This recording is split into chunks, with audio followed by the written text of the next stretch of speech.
भारत के सबसे बड़े साम्राज्य को उखाड़ फेंका। आखिर उसमें ये शक्ति आई कहां से कि वो भारत में इस्लामी सभ्यता का संस्थापक बन गया। हिंदुस्तान, जिसे मानव सभ्यता की जननी कहा जाता है, जहां दुनिया के पहले इंसान आदम ने अपना कदम रखा, जहां मुसलमानों ने हजारों साल हुकूमत की, ये कहानी है मुसलमानों द्वारा उसी हिंदुस्तान फतेह की। ये कहानी है मशहूर विजेता मोहम्मद बिन कासिम की। यूं तो भारत और अरब के ताल्लुकात हजारों साल पुराने हैं, लेकिन भारत में आने वाले पहले मुसलमान वो कारोबारी थे जो अरब से व्यापार करने भारत आते थे। मोहम्मद बिन कासिम से बहुत पहले मुसलमान भारत में दाखिल हो चुके थे। हिजरत के 15वें साल भारत में 3 सहाबी आए, जिन्होंने बॉम्बे, थाना और भरूच में इस्लाम को फैलाने का काम किया, और फिर उसके बाद लगातार 28 सहाबा इस्लाम के प्रचार प्रसार के लिए भारत के मुख्तलिफ हिस्सों में तशरीफ लाते रहे। मोहम्मद बिन कासिम ने जिस वक्त हमला किया, उस वक्त भारत के 3 बड़े शहरों सिंध, गुजरात और मुंबई में मुसलमानों की बस्तियां मौजूद थी। मोहम्मद बिन कासिम के सिंध पर हमला करने का कारण यही मुसलमान थे जिनकी इज्जत पर राजा दाहिर ने हाथ डाल दिया था। सिंध के अलावा मुसलमानों ने गुजरात में भी अपनी बस्तियां बसा रखी थी। मुसलमान गुजरात में उस वक्त आए जब मस्जिद अक्सा की तरफ मुंह करके नमाज पढ़ी जाती थी, यानी 624 ईस्वी से पहले ही इस्लाम पूरी तरह भारत में दाखिल हो चुका था। गुजरात के भरूच में आज भी एक ऐसी मस्जिद मौजूद है जिसका रुख मस्जिद अक्सा की तरफ है। इतिहासकारों की माने तो इस्लाम हजरत मोहम्मद सल्लल्लाहु अलैहि वसल्लम की जिंदगी में ही भारत में दाखिल हो चुका था। भारत के कुछ राजाओं ने हजरत मोहम्मद सल्लल्लाहु अलैहि वसल्लम को तोहफे भी भेजे, जिनमें एक नाम केरल के राजा चेरामन का आता है, जो खुद केरल से सफर करके मक्का गया और वहां पर इस्लाम कबूल कर लिया। उसने भारत में एक मस्जिद भी बनवाई जिसे आज चेरामन पेरूमल मस्जिद के नाम से जाना जाता है। हजरत उमर की दौरे हुकूमत में भी उस्मान सकफी ने थाना और भड़ोच इलाके में अपनी सेनाएं भेजी।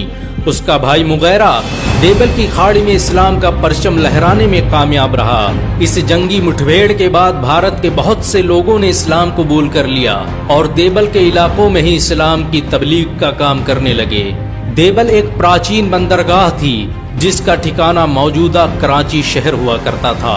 अक्सर अरबों के काफिले देबल में ठहरा करते थे।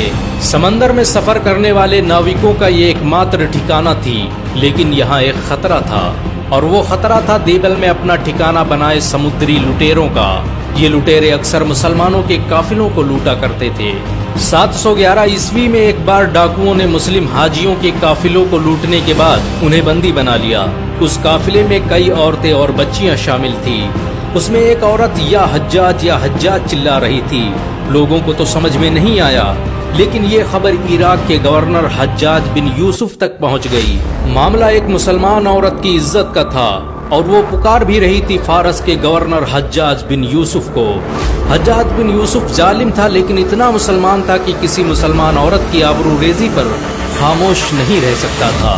लश्कर तैयार हुआ, तलवारें समेट ली गईं, घोड़ों के जीने बांधे जाने लगे, और ये सब हो रहा था एक मुसलमान औरत की इज्जत को महफूज करने के लिए। हज्जाज बिन यूसुफ ने तुरंत सिंध पर चढ़ाई करने का हुक्म दे दिया और उसकी बागडोर उस कमांडर को दी जिसके आगे हिमालय भी कांपता नजर आया। सन 711 ईस्वी में एक लश्कर सिंध की तरफ आता दिखाई दिया, जिसकी बागडोर एक 17 साला नौजवान के हाथों में थी।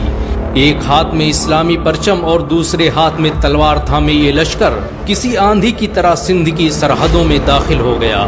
इस मशहूर जनरल का नाम था मोहम्मद बिन कासिम सकफी। मोहम्मद बिन कासिम हज्जाज बिन यूसुफ का भतीजा और दामाद था। Know what's the best way to be fluent in English? By practicing. Believe me, you can learn all the theory and work. Mohammad बिन कासिम हज्जाज बिन यूसुफ का भतीजा और दामाद था। उसे खुद हज्जाज ने हिंदुस्तान फतेह करने के लिए सिंध भेजा था। मोहम्मद बिन कासिम ने सबसे पहले उस देबल शहर को फतह किया जहां पर मुसलमानों की इज्जत पर हाथ डाला गया था। उसने सारे हाजियों को आजाद करवाया, लूटा हुआ माल वापस लिया और पूरे शहर को लुटेरों से पाक कर दिया। देबल की जीत भारत में मुसलमानों की हुकूमत की तरफ बढ़ा पहला कदम थी। इस जंग ने सिंध पर मुसलमानों की हुकूमत के दरवाजे खोल दिए, लेकिन ये तो बस शुरुआत थी। मोहम्मद बिन कासिम का असल इम्तिहान तो अब शुरू होने वाला था, क्योंकि सिंध का राजा दाहिर मोहम्मद बिन कासिम के खिलाफ जंग का ऐलान कर चुका था। देबेल को जीतने के बाद मोहम्मद बिन कासिम ने एक ऐसी हुकूमत कायम की जिसमें अमन और इंसाफ ही सब कुछ था। वो अपनी फौजी दस्ते के साथ बैठकर खाना खाता और किसी चट्टान पर यूं ही सो जाता। भारत के वैश्य और शूद्रों के लिए ये हैरानी की बात थी कि कोई जनरल और किसी सेना का कमांडर ऐसा कैसे हो सकता है, क्योंकि उन्हें तो किसी ऊंची जात के इंसानों के पास बैठने और उसके पास से गुजरने की भी इजाजत नहीं थी। ऐसी बराबरी और समानता की बातें उन्होंने कभी सुनी भी ना थी। एक कमांडर अपने सैनिकों के साथ बैठकर खाना खाए और पत्थरों पर सो जाए, ये उनके सोच से परे था। मोहम्मद बिन कासिम और उसके सिपाहियों के इस आचरण से वहां के लोग बड़े प्रभावित हुए और बड़ी संख्या में लोगों ने इस्लाम कबूल करना शुरू कर दिया। मोहम्मद बिन कासिम का उस वक्त के हिंदुओं ने हर तरह से साथ दिया। उन्होंने न सिर्फ मोहम्मद बिन कासिम को कश्तियां दी, बल्कि ठाकुरों और जाटों ने बहुत से सैनिक दिए जो अब मोहम्मद बिन कासिम की तरफ से राजा दाहिर के खिलाफ लड़ने जा रहे थे। सिंध की फतेह के दौरान ही जाटों की एक बड़ी संख्या मुसलमान बन गई। यही वजह है कि आज भारत और पाकिस्तान में बड़ी संख्या में मुस्लिम जाट पाए जाते हैं। मोहम्मद बिन कासिम ने इन सैनिकों की मदद से सबसे पहले ब्राह्मणाबाद को फतेह किया। ये शहर उस वक्त का सबसे शक्तिशाली शहर माना जाता था। ब्राह्मणाबाद का किला ब्राह्मणों के लिए बड़ा अहम था। इस किले की फतेह के साथ ही मोहम्मद बिन कासिम पूरे सिंध का सुल्तान बन गया। मोहम्मद बिन कासिम की इस जीत ने इतिहास का रुख बदल दिया। इस जीत के साथ ही सिंध उमैया सल्तनत का हिस्सा बन गया। ब्राह्मणों ने मोहम्मद बिन कासिम से गुजारिश की कि वो इस किले को वापस ब्राह्मणों को सौंप दें। इसके बदले में ब्राह्मण हमेशा उसके वफादार रहेंगे। जिसके बाद मोहम्मद बिन कासिम ने ये किला वापस ब्राह्मणों के हवाले कर दिया। मोहम्मद बिन कासिम को ब्राह्मणों से काफी लगाव था। वो उनके इल्म से इतना मुतासिर हुआ कि सभी बड़े ओहदों पर ब्राह्मणों को तैनात कर दिया। ब्राह्मणों को हर तरह के धार्मिक आयोजन करने की आजादी थी। मोहम्मद बिन कासिम ने ऐलान किया कि भारत में हिंदुओं के मंदिरों से कोई छेड़खानी नहीं की जाएगी। ये ठीक वैसे ही रहेंगी जैसे शाम और इराक में यहूदियों और ईसाइयों की इबादतगाहें महफूज हैं। इतिहासकार लिखते हैं, जब मोहम्मद बिन कासिम ने ब्राह्मणाबाद और मिनहल को फतेह कर लिया तो वहाँ के दबे कुचले समाज के लोगों ने जश्न मनाया, क्योंकि वो सदियों बाद आजादी की सांस ले रहे थे। जब मोहम्मद बिन कासिम वापस दमिश्क जाने लगा तो सिंध के लोग रो रहे थे। आखिर उसकी वजह क्या थी? लेकिन उससे पहले आइए जान लेते हैं कि मोहम्मद बिन कासिम आया कहां से था, वो कहां पैदा हुआ और उसे मौत कैसे आई। मोहम्मद बिन कासिम 695 ईस्वी में तायफ के शकफी कबीले में पैदा हुआ। बचपन में ही उसके पिता कासिम इस दुनिया से चल बसे। माँ ने परवरिश की और जब थोड़ा संभलने वाला हुआ तो चचा उसे लेकर दमिश्क चले गए। मोहम्मद बिन कासिम ने 15 साल की उम्र में ही आधी दुनिया टहल ली थी। उसके चचा हजाज बिन यूसुफ खिलाफत उमैया के सबसे करीबी इंसान थे। कहते हैं कि मोहम्मद बिन कासिम में फैसला लेने की जबरदस्त सलाहियत थी और यही वजह है कि वो मात्र 15 साल की उम्र में फारस का गवर्नर बन गया।